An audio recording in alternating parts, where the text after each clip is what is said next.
Bienvenue sur Zoom In, où on va se plonger dans l'univers de la finance. On va décortiquer ensemble un documentaire. Un documentaire qui retrace l'histoire des crises financières. On va commencer par le crash boursier de 1929.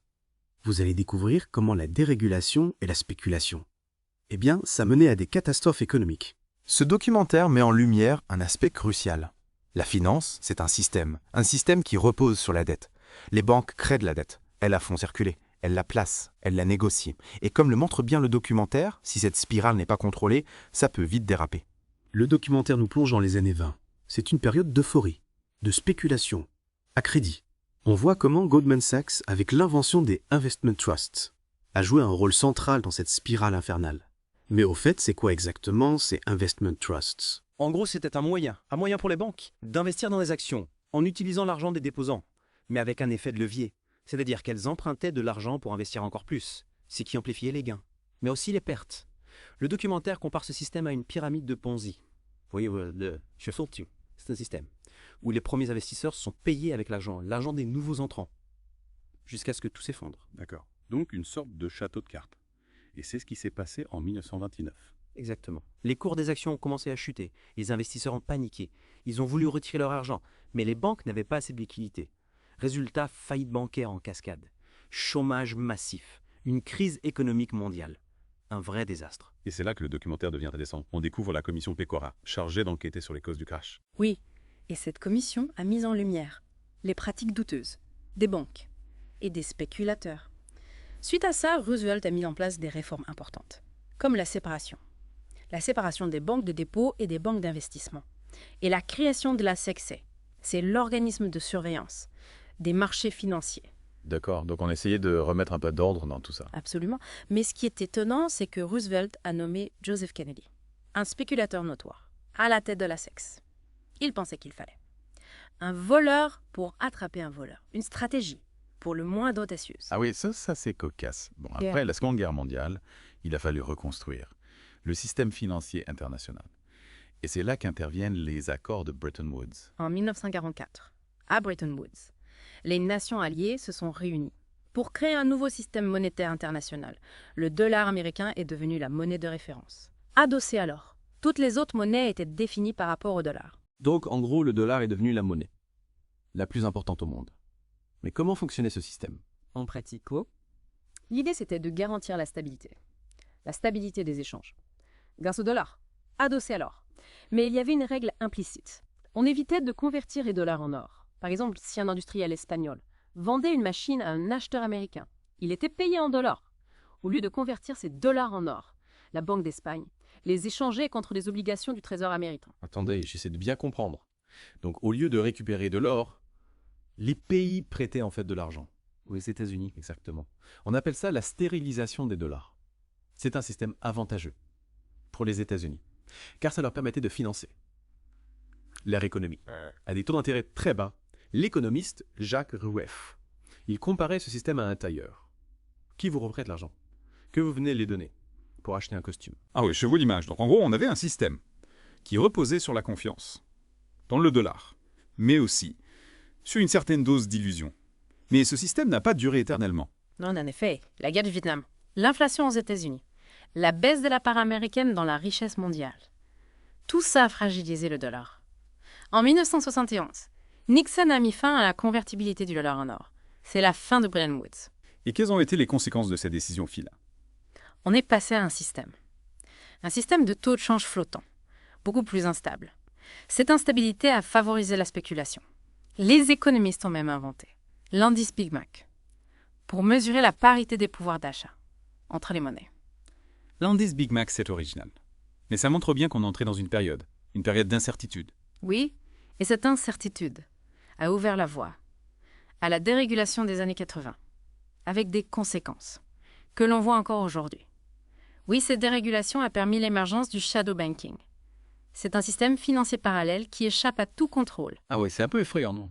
C'est quoi, concrètement?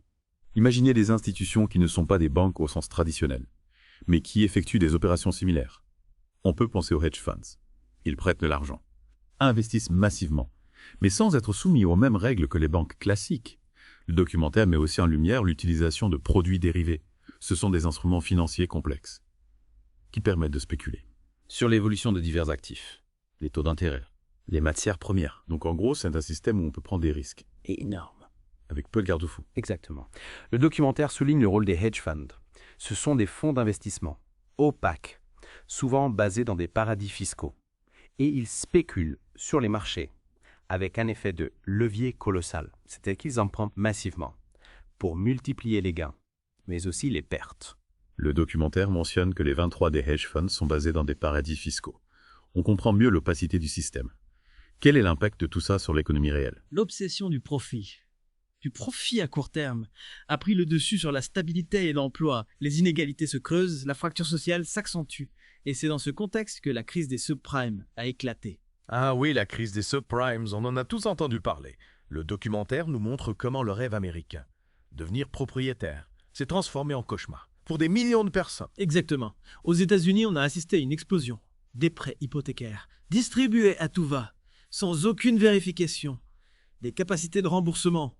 On a ciblé les populations les plus vulnérables, les minorités, les personnes à faible revenu, en leur faisant miroiter la possibilité de devenir propriétaires. On les a encouragés à s'endetter, au-delà de leurs moyens, avec des taux d'intérêt variables, qui allaient exploser quelques années plus tard. Le documentaire utilise une expression, prêt à neutrons, Pour décrire ces pratiques, c'est une comparaison glaçante, mais elle traduit bien la violence. On détruisait des vies, des familles, mais on gardait les maisons. Exactement, ces prêts, appelés subprimes, parce qu'ils étaient accordés à des emprunteurs à risque, étaient ensuite titrisés, c'est-à-dire transformés en produits financiers complexes, opaques.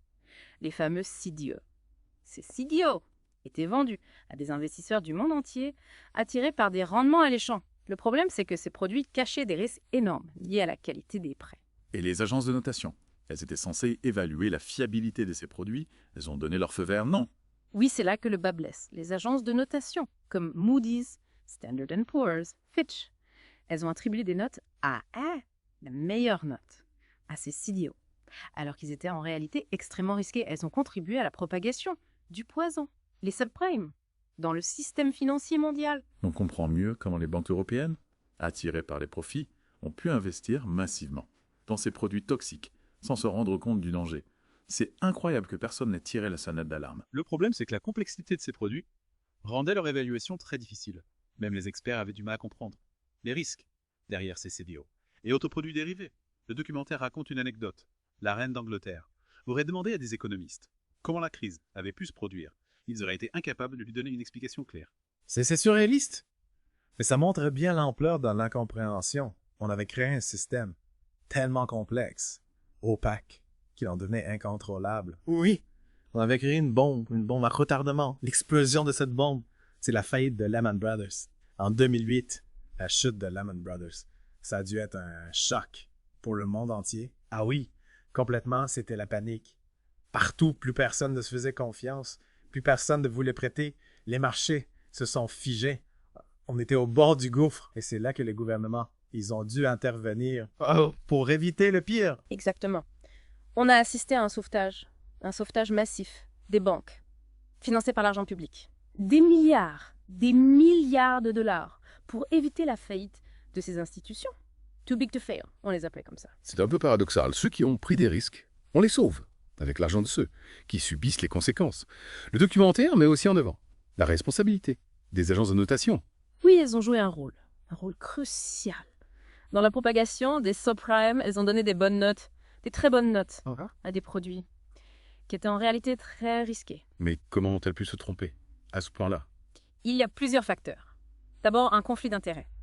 Elles sont payées par les institutions financières. Quelle note?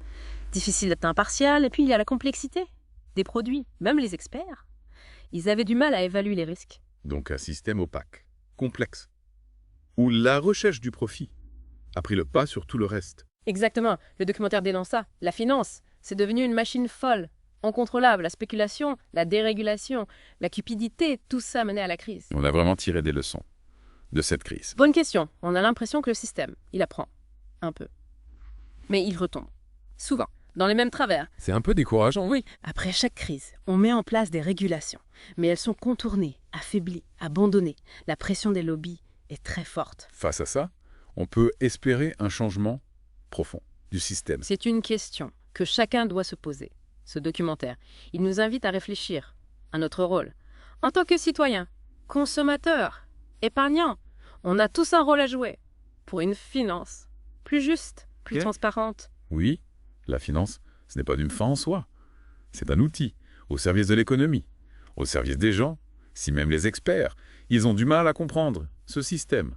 Comment se protéger? C'est la question. L'éducation financière, la vigilance, la pression sur les politiques. Il faut exiger une meilleure régulation. À bientôt pour une nouvelle découverte